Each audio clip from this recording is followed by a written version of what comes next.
Greetings, bones and ghouls! It's Indieween! We're taking the spooky season to stick it to the AAA slop industrial complex by balking at the prices they want us to pay for the latest yearly release, and instead showcasing a bunch of cool little indie games that altogether have the combined price of a single AAA title. And no, I am not backing down against the ever-increasing price bloat of AAA games. We're not just going to $60 or even $70 like most games are now priced, but we're going all the way to $80 like some games have the gall to ask for. I've got indie games to spare, man. I have a ton of alternates that I ended up not using but kept around just in case a game I picked out for the main list turned out to be a dud. I can make an entire different Indieween list based on my backups alone. And I might just do that at the very last video this year. There is plenty of indie and cheap, good games for those who seek them. I'm also going to show you some cool, free meal prep recipes that I'm doing to just stick it to everyone this year. It's all going to be on the Patreon for free for everyone, because I just think that you are a good enough person to use your own stove. Today we're doing a game that scratches an itch I've had for a very long while. Before I was the immersive simp, I just kinda did whatever with gaming video essays. Before that, I made Fallout 4 quest guides. Before I made Fallout 4 quest guides, I did videos about PlanetSide 2, mainly teaching people how to run public squads. And before all of that, I made videos showcasing cool mods for Torchlight 2. Shame the series ended at 2 and no games ever came out after that, and you cannot tell me otherwise. I've always liked ARPGs since I first played the original Diablo as a kid. I love those old Diablo likes like the Fate series, which has a lot more entries than I realized, Torchlight 1 and 2, and I did play Path of Exile, which was a little much for me, but I still got my fill from the base campaign. I'm more of a single player or PvE kind of guy, so the next game is, I hope it'll be better. I haven't played PoE 2 yet just because I'm just gonna wait for the full release. However, I found something that's exactly what I've been looking for lately. Say hello to Tower of Kalemonvvo. Tower of Kalemonvvo is an old school style ARPG that is very much both visually designed and gameplay designed, inspired by the original Diablo. Not 2, not 3, not 4, Diablo the first. Wait, you need to be closer. We need this more prominent because this is the exact thing we're talking about. I love hunting at used game stores. Is there a place I can put this to where it's in frame? Now we're cooking! Tower of Kalemonvvo is very much a distilled version of the original ARPG experience. There's gear to find, dungeon to crawl, spells, secrets, and sketchy obelisks to touch. There's even other modifiers for the people that go after that more hardcore experience. They'll like this too. I like this as a classic player. Let's take a look at this thing already. So if it wasn't obvious by what I just said, let me just hit it home again. This is a pretty tough game. There's no tutorial level and you are expected to take things seriously from the first floor on. Enemies are tough. There will be traps and rooms in the flavor of 5 mana cores charging into a hallway like clowns out of an old VW when you open a door. You will need to very carefully manage resources like potions, the points you get when leveling up, and mana economy for spellcasting. There is no town or anything to retreat to if things start going badly. You are in this tower now and there is no getting out till you get to the top. Don't worry, there will be an occasional area where you get a little reprieve or even meet a friendly face, but most of the time, those are one-time use events that you'll need to strategically access if you want to get the most out of them. Tower of Kalemonvvo is exactly the kind of game where you're going to be trying to time your leveling up right as you're getting into a big fight for that free topping up of your HP and mana like in the middle of a boss fight. There will be times when you're really hurting for potions, and even with the occasional rare spawn of an alchemy station that lets you change your potions to whatever's more useful for you at the moment, Tower of Kalemonvvo is a type of game that gives you a pair of spells that will give you a massive amount of HP or MP restoration, however at the cost that every 3 uses, it permanently reduces your total HP or MP pool respectively, and you will end up at the very least entertaining the thought of using them after the first few floors. Back to things that can spawn in but won't kill you.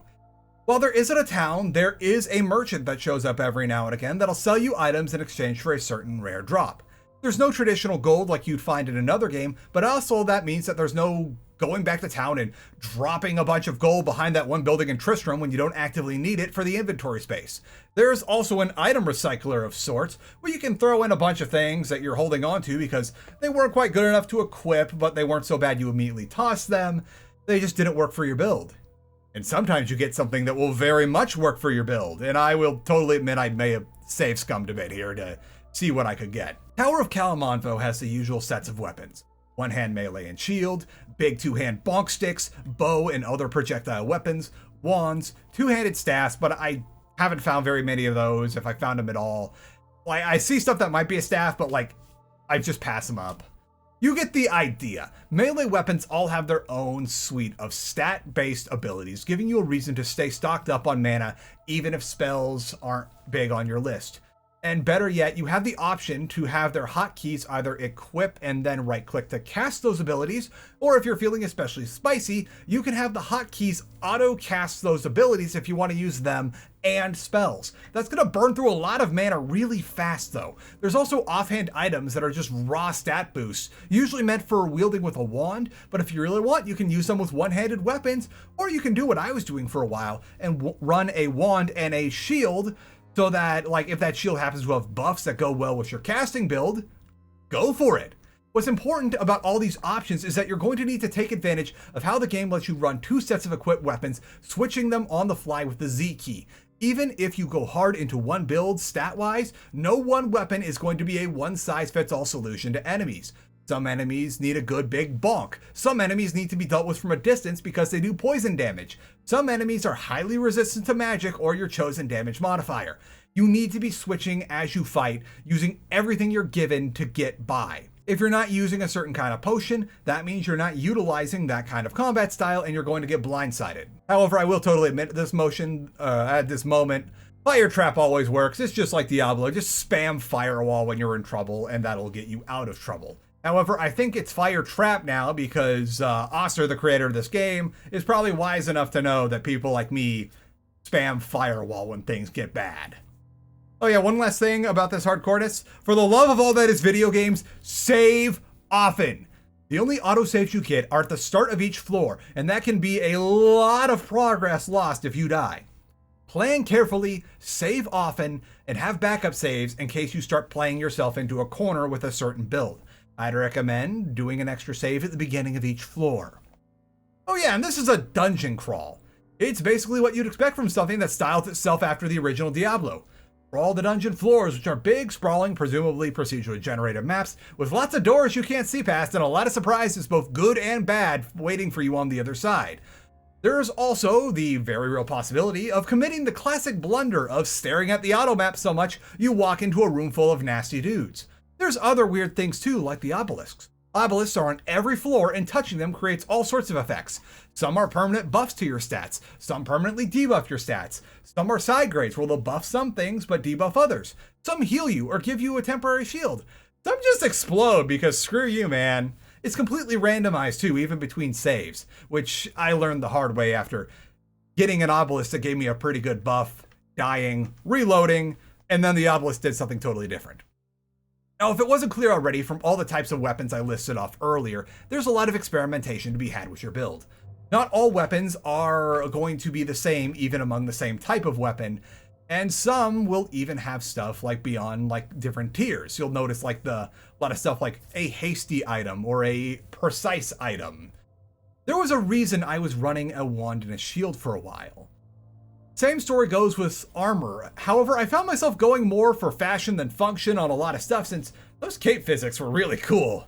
Taking a break from the hard gameplay talk, Tower of Kalemonvvo is a really good looking game for what it's emulating. You don't notice it unless you're looking real close, but there's good shadows that like react to how you move. Enemies, while very clearly stylized to be like Diablo 1, are very well made and modeled, and there's a lot of love put into the environments of the levels of the tower. Tower of Kalemonvvo very much does the thing where it looked like how you remember your favorite old games looking as a kid. Back to gear management though, it's always cool to try out the new drops you find and see how well each new piece of gear goes together with what you have already. Or sometimes you get lucky and find something so good you stick with it for a few floors. You don't even feel too bad when you get jumped by a mini-boss and a dozen manticores around a blind corner and are forced to have to run all the way across the map and kite the things, because once you finally get them all down, that's a good 3 or 4 new pieces of gear to check out. Okay, it's meal prep time.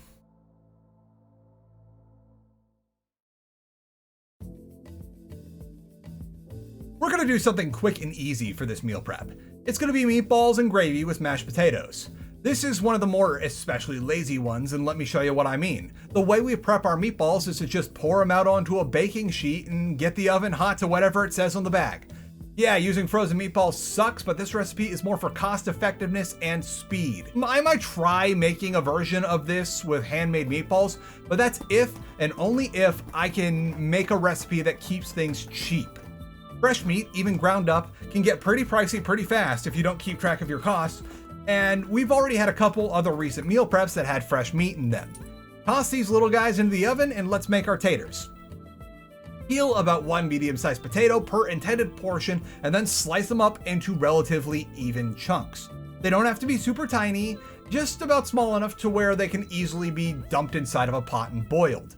Toss them into the water and then start the heat. You don't want to put uncooked potatoes into already hot water, because then the outside will be overcooked by the time the inside is ready and edible.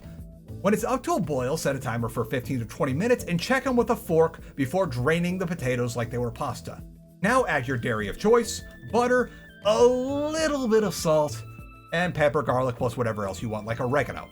I say only a little salt because, as you'll see later, I intentionally keep the potatoes in a different part of my container than the meatballs and gravy, as if you put it all together, the potatoes will start sapping the salt from the other food items in your meal prep, and by the time you're ready to eat one of these portions, it will become unbearably salty.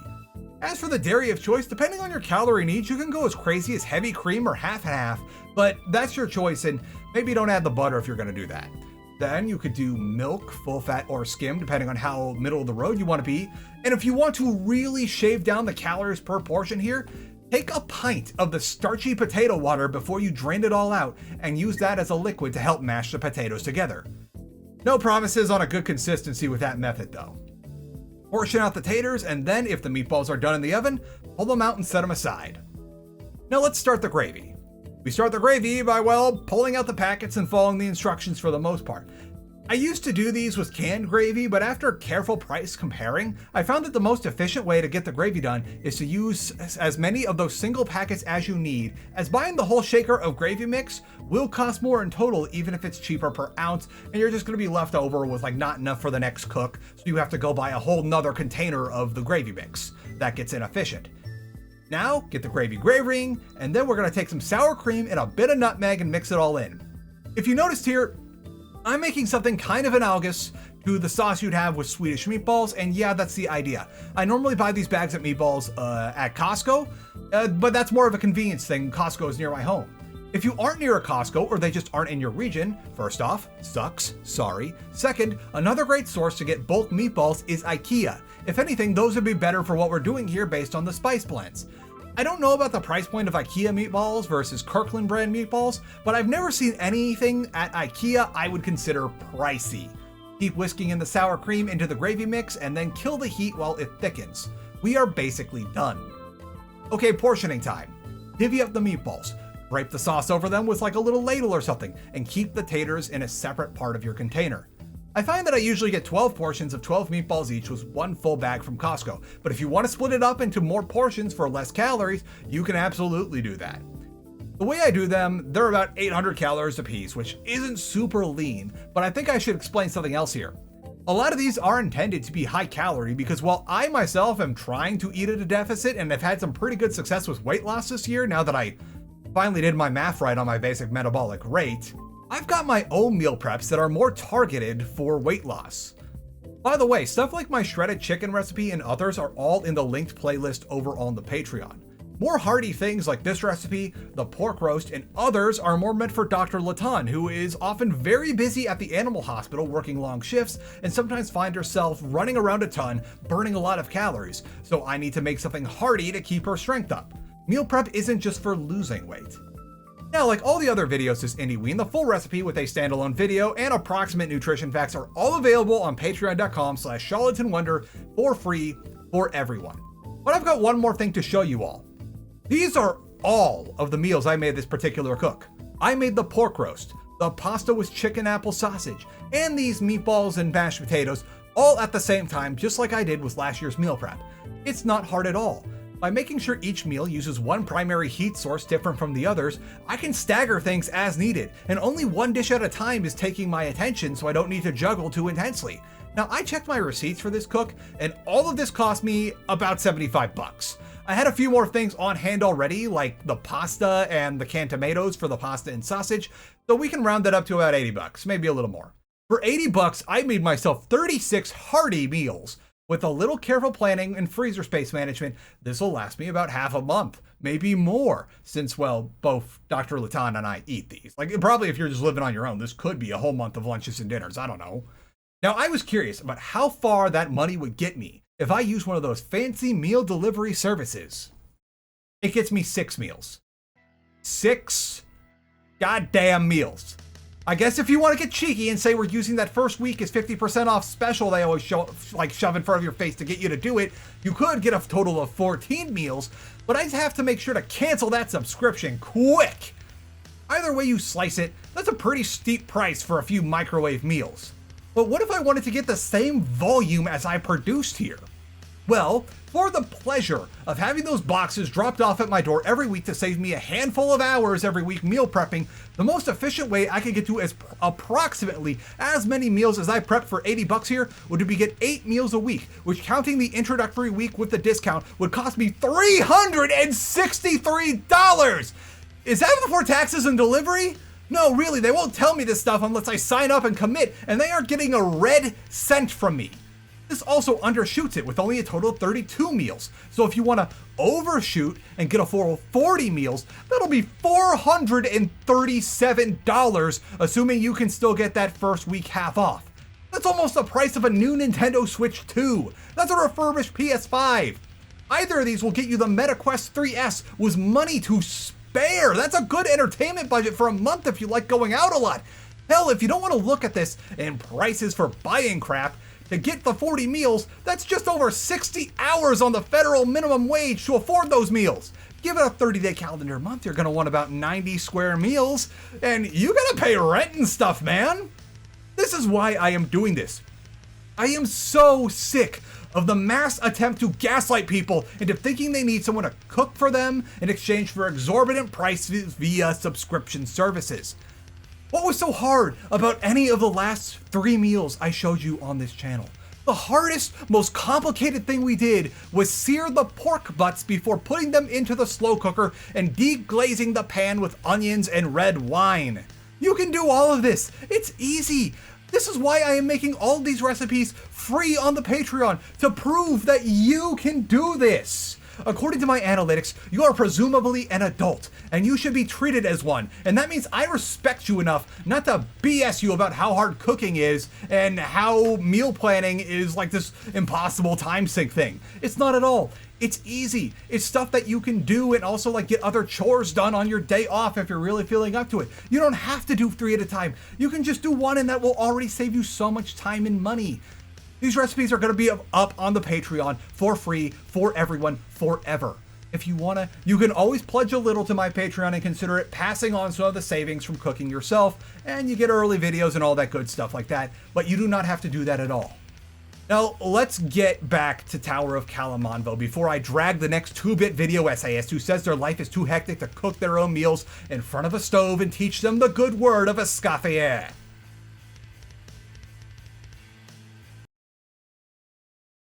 Okay, let's take a breath. Let's be calm. Chonkelus, are you calm? Good. Let's talk about some nice spooky monsters.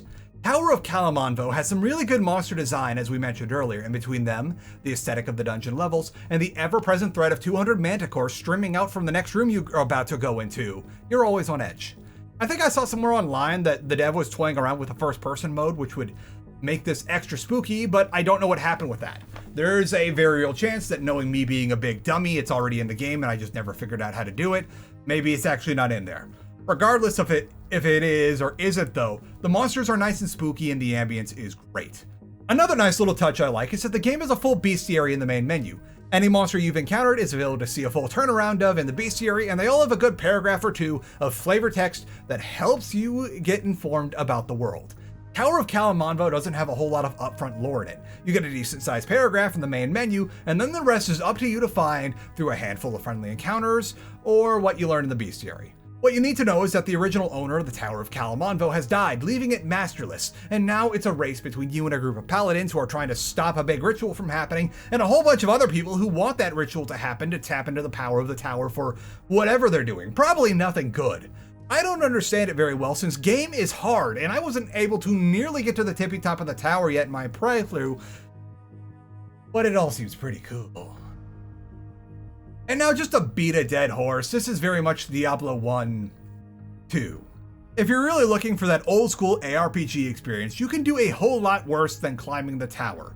Developer Osser gets that feel of dungeons under the cathedral in the original game down to a T, and it very much feels like this was made for people that love ARPGs and have been looking for something a little more classic and a little less quote-unquote hardcore to fill a Diablo and Torchlight shaped hole in our hearts. Sure, nothing's going to heal the wound of the games that absolutely did not happen after Torchlight 2, and while I literally have a brand of sacrifice tattooed on me, not even a Berserk collaboration will make me play Diablo 4. But Tower of Kalemonvvo certainly helps me feel better about ARPGs as a whole. Like I said earlier, I'll probably get into Path of Exile 2 once it comes out of early access, but I'm looking for less of PoE system and more like TOK system. Maybe I'll replay the Fate games one of these days, since I think I have them all in my old GOG account. Now, just to spice things up, of course, even if I don't particularly like this stuff, there is a hardcore mode in Tower of Kalemonvvo and a few other difficulty modifiers. The hardcore mode is called Despair mode, which reduces the benefits of leveling up among other things, and things are generally tougher. And of course, there's an Iron Man mode. Better yet, in a recent major update, there is now a full New Game Plus, which according to the blurb is a lot more challenging than the base game. I'm not nearly there yet, but it must be extra tough because subsequent hotfixes were all nerfs to NG Plus enemies. I guess this has something for me in the classic Diablo feel, but something more for the hardcore boys too.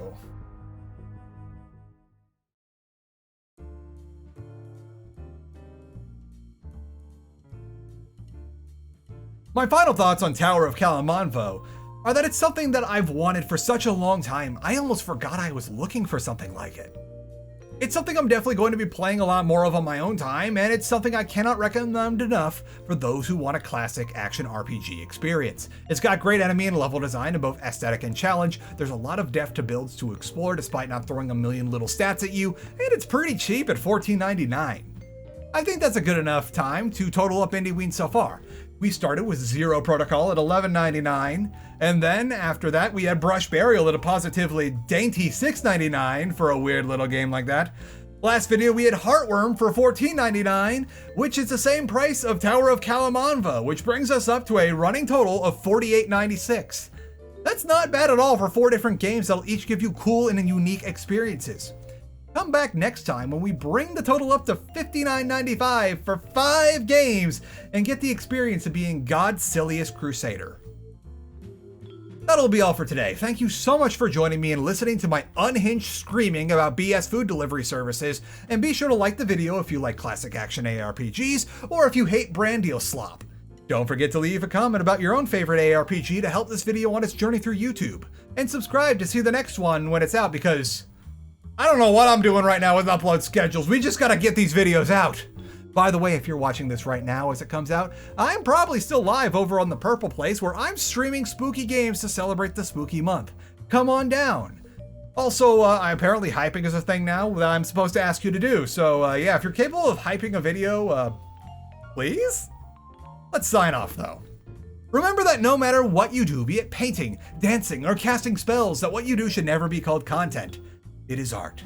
Content is a word that in recent years has been twisted into meaning a means to grind up all your skills, passions, and aspirations into a gray sludge meant for nothing more than to make a line go up at your expense and some suit in a boardroom's benefit.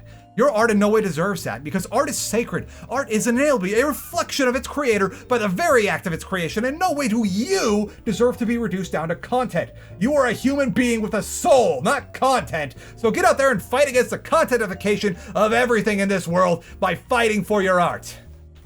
Stay saucy. Oh, big stretch! Oh, that was a big stretch. Okay, we actually end the video now. Sir, I must warn you. Your wobbles are over the edge here. You could wobble too hard and fall off the bed. How silly would you feel? Dang, he's not even looking at me. He is upset that I've just been hanging out here with him, like, after a long session at the gym, just trying to laze around with my favorite Chonkelus. And, like, I can pet him all the time, but he's like, no, go away.